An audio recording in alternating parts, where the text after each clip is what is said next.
নমস্কার বন্ধুরা, রীতা রকমারি রান্নাঘরে আপনাদের সবাইকে স্বাগত জানাই। আজ আমি হাজির হয়েছি নতুন রান্না সুস্বাদু চিকেন নিয়ে।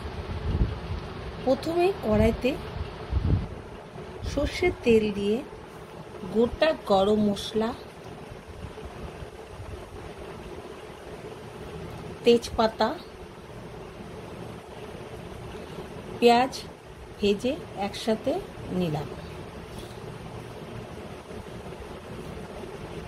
ওই পেঁয়াজ ভাজার মধ্যে থেতো করা রসুন ছেড়ে দিলাম।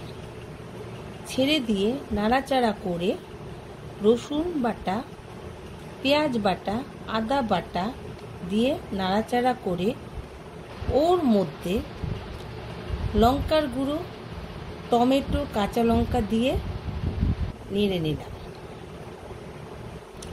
নাড়া হয়ে গেলে তার মধ্যে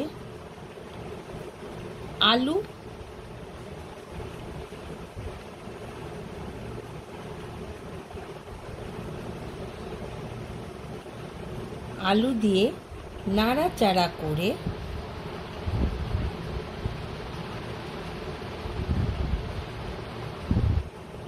মশলা কষার মধ্যে মাংসটা ছেড়ে দিলাম। ছেড়ে দিয়ে নাড়াচাড়া করলাম।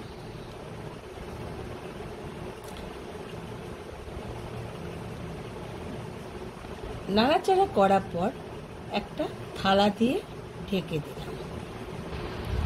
কিছুক্ষণ পর ফিরে এসে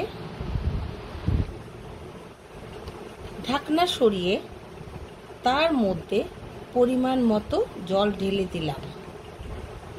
তারপর স্বাদ মতো চিনি দিয়ে নাড়াচাড়া করে বানিয়ে ফেললাম সুস্বাদু চিকেন কষা।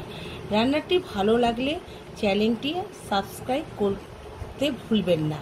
ভিডিওটি লাইক ও শেয়ার ও কমেন্ট করতে ভুলবেন না।